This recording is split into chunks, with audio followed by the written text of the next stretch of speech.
Dopo 20 titoli italiani, dopo 5 medaglie d'oro a livello europeo in vasca corta, dopo 3 ori europei in vasca lunga, dopo 2 ori mondiali in vasca corta, dopo 2 ori mondiali in vasca lunga e dopo 2 bronzi olimpici a Tokyo 2020-2021 nella 4% mista e nel suo 100 rana, Nicolò Martinenghi chiude il suo palmarès conquistando un incredibile oro nei 100 metri rana alle Olimpiadi di Parigi 2024. Infatti in questo video andremo ad analizzare la gara strepitosa che ha fatto e che ha portato per l'Italia la prima medaglia d'oro a questi Giochi Olimpici di Parigi 2024, ma soprattutto metteremo sotto lente di ingrandimento la sua nuotata, andando ad analizzare nel dettaglio la tecnica di Nicolò Martinenghi.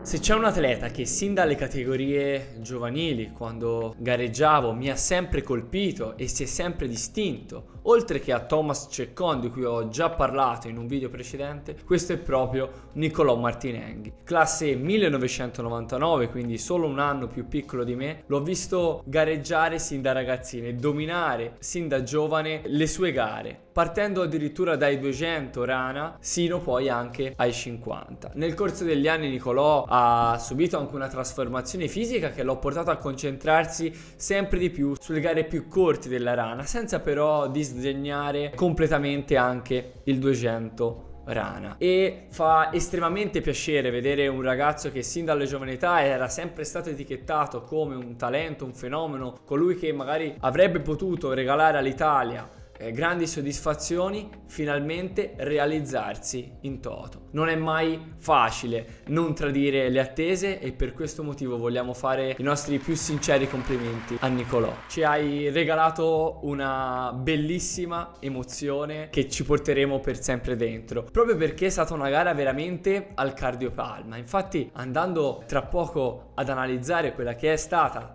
la gara di Nicolò, possiamo vedere in realtà tutta l'essenza del nuoto, ovvero non solo il nudo e crudo cronometro come in realtà spesso possiamo pensare, ma anche una combinazione di aspetti mentali, aspetti nervosi, estrema precisione e perché no anche una giusta dose di tecnica. Infatti adesso prendiamo il computer e andiamo ad analizzare passo passo la gara in questione. Quella dei 100 rana in queste Olimpiadi è stata una gara molto particolare. Infatti, prima di questi Giochi Olimpici tutte le attese erano sul cinese Quinn, che aveva dimostrato una netta superiorità ai campionati del mondo del 2023, segnando dei tempi stratosferici, dominando partendo sin dal 50 fino al 200 rana, conquistando appunto 3 ori incredibili con dei tempi veramente assurdi. Consideriamo che aveva riscritto anche il record del mondo sui 200. A queste Olimpiadi però il campo partenti, che si completava anche con Adam Peaty e Fink, non sembrava essere al top della forma, o meglio i tempi non erano sicuramente per tutti dei migliori, almeno quelli visti sino in semifinale, forse complice anche una vasca non proprio veloce, ma sostanzialmente si notava anche una certa incertezza tra i favoriti, compreso il cinese che non sembrava essere nella sua migliore forma, appunto quella mostrata nel 2023. Partiamo infatti in questo 100 rana con un'estrema incertezza ed essendo una finale tutto può succedere. Come vediamo Nicolò parte dalla corsia 7, si va a posizionare sul suo blocchetto mantenendo la gamba frontale, quindi la sinistra nel suo caso quasi completamente distesa, eseguirà un caricamento veramente molto accentuato mantenendo sempre la gamba frontale molto distesa per poi eseguire uno scatto in avanti molto esplosivo, partendo da un impulso che proviene dal busto, che si trasmette poi alle braccia, sino poi a tramutarsi in una vera e propria catapulta in aria. Quello che caratterizza la partenza di Nicolò è anche questa posizione molto molto particolare, oltre che molto efficace, del suo corpo. Infatti qua esegue un leg kick dove si vede molto bene la sua gamba destra che successivamente alla spinta, quindi successivamente alla forza impressa sulla aletta posteriore, si innalza sin sopra la posizione della testa. Al contempo c'è anche questo head view, ovvero l'innalzamento della sua testa in fase di volo proprio per proiettare in avanti anche il baricentro, e quindi un recupero delle braccia che avviene al di sopra della testa, che andrà successivamente a ricongiungersi in fase appunto di ingresso. Una partenza molto molto particolare che lo proietta molto molto in avanti, che però non è facile da gestire in fase di ingresso e quindi anche di subacquea. Infatti in realtà,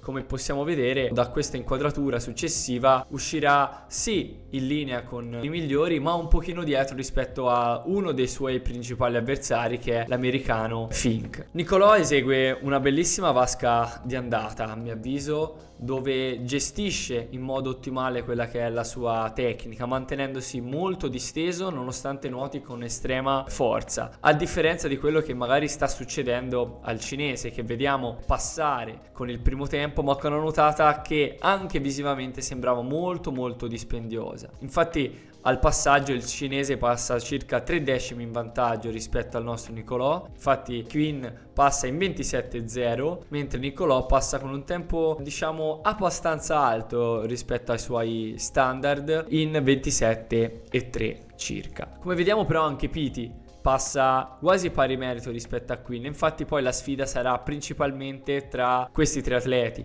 tra Nicolò Martinenghi, Piti e anche Fink, che tendenzialmente cerca sempre di passare non fortissimo, seppur abbia una partenza, come abbiamo visto, decisamente ottima. Al ritorno infatti vediamo come progressivamente il cinese tenderà ad andare sempre più indietro, sino diciamo poi a scoppiare letteralmente, mentre Nicolò con Adam se la scozzano sino all'ultima bracciata, con il sopraggiungersi piano piano anche dell'americano Fink, che sta recuperando decisamente nei confronti di Nicolò, ma qua avviene un qualcosa di splendido a mio avviso, ovvero una precisione maniacale di Nicolò nell'affrontare quello che è l'arrivo. Infatti, come possiamo vedere, seppur in questa vasca di ritorno Nicolò abbia aumentato di tantissimo la frequenza e quindi anche il numero di bracciate, proprio per dare il massimo che aveva nelle sue corde, riesce a controllare benissimo il momento d'arrivo, eseguendo la penultima bracciata in corrispondenza circa di 2 metri dal muro, per poi eseguire l'ultima bracciata con una precisione incredibile e millimetrica per giocarsi sul tocco proprio questa gara. Infatti consideriamo che Nicolò ha vinto questa gara per soli 2 centesimi su Fink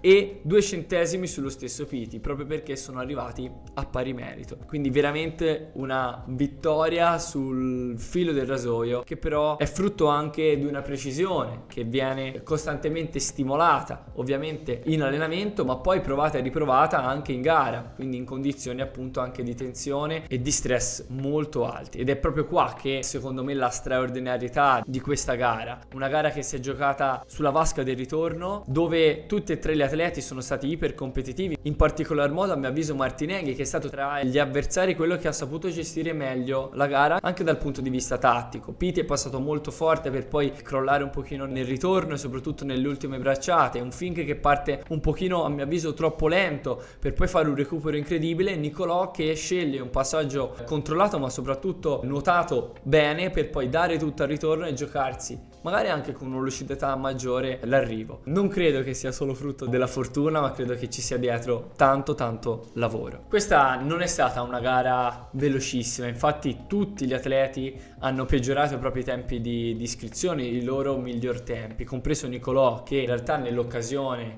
della gara fatta in casa agli Europei 2022 aveva ottenuto il suo miglior tempo, il suo personale, con 28,2, proprio perché le finali sono molto difficili da gestire proprio per gli aspetti nervosi, di tensione, di ambizioni che logicamente gli atleti hanno sulle spalle, e quindi risulta molto difficile riuscire a performare al massimo delle loro potenzialità. I dettagli che possiamo prendere in analisi rispetto alla nuotata di Nicolò, tralasciando gli aspetti sulla partenza che abbiamo già brevemente descritto, all'interno della nuotata sono sicuramente quelli visivi. Partiamo da qua, una nuotata che esteticamente sembra fatta molto di forza, molto di foga, molto diversa rispetto a quella che è la tecnica della rana, che spesso viene insegnata anche nelle scuole nuoto, magari per chi inizia a approcciarsi a questo sport, oppure alla stessa rana che veniva eseguita anche soltanto una decina di anni fa. È una rana ovviamente di forza, di potenza, dove viene cambiato un po' quello che è lo stereotipo standard della rana, ovvero la primaria azione di propulsione è legata alle gambe, bensì qua abbiamo una notevole importanza anche dell'apparato superiore. Infatti lo vediamo anche dalla stessa corporatura degli atleti in gara, molto possenti sulla parte superiore. Una trazione di braccia che viene eseguita mantenendo comunque sia una fase di distensione successiva al colpo di gambe, che però fa leva sulla forza e sulla potenza, non tralasciando però quelli che sono i dettagli tecnici. Come vediamo qua sotto, comunque sia Niccolò va a prendere acqua molto larga, andando a trazionare, attivando al massimo quelli che sono anche i muscoli dorsali molto importanti in uno stile come la rana, per poi andare a chiudere in questa fase, andando in piena trazione di mano ed avambraccio, avvicinando quelli che sono i suoi gomiti al petto, per poi eseguire un recupero rapido e veloce con le mani che vanno a fuoriuscire ma non del tutto dall'acqua, per poi rimmergersi portando bene in avanti quello che è il suo busto, per poi di nuovo andare a riprendere acqua. Un'azione veramente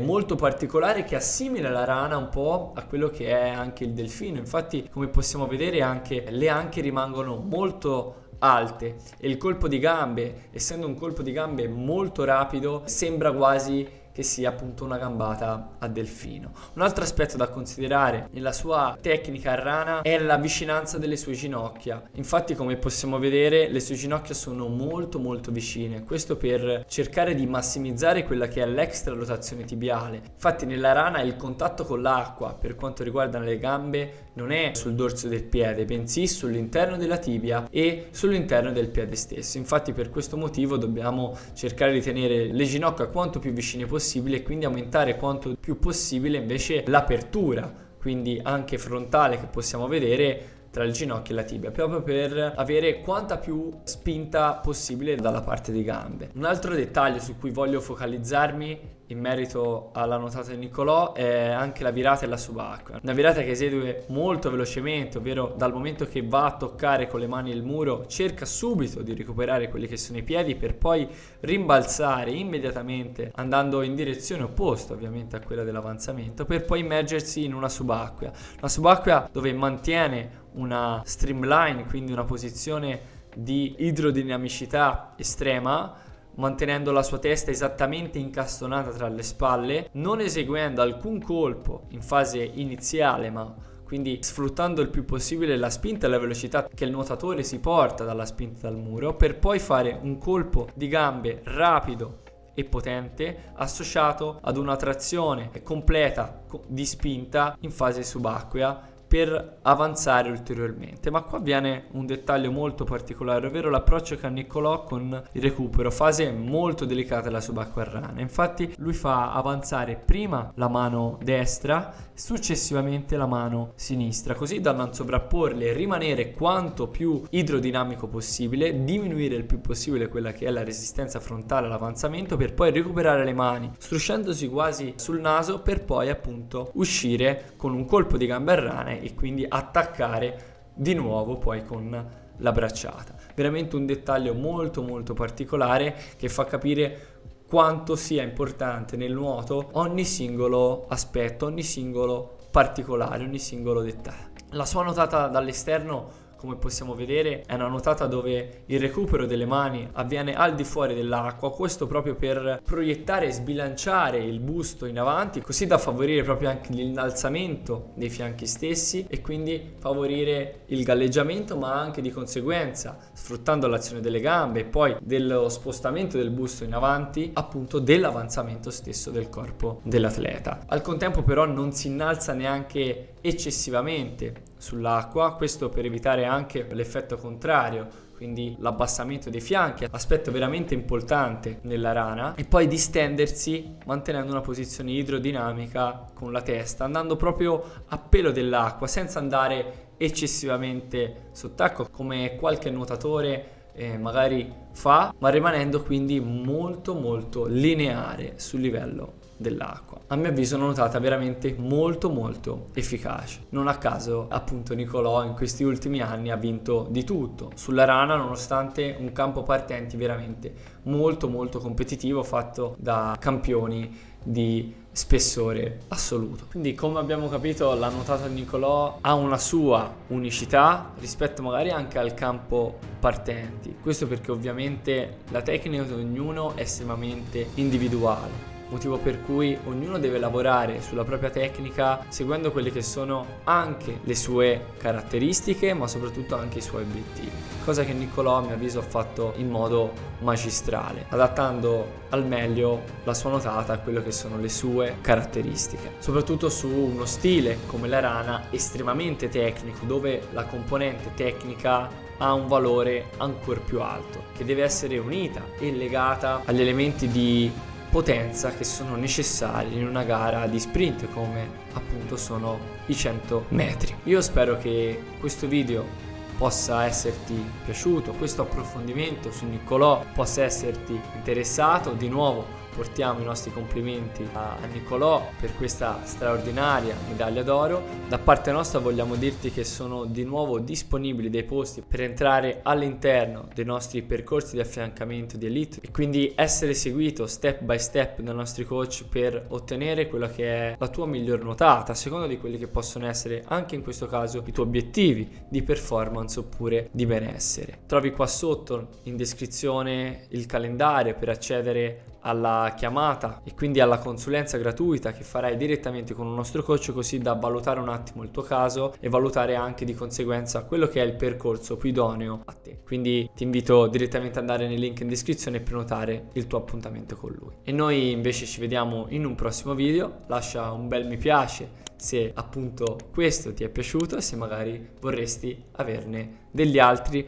magari perché no approfondendo qualche altra gara molto interessante uscita da questi Giochi Olimpici di Parigi 2024. Ciao!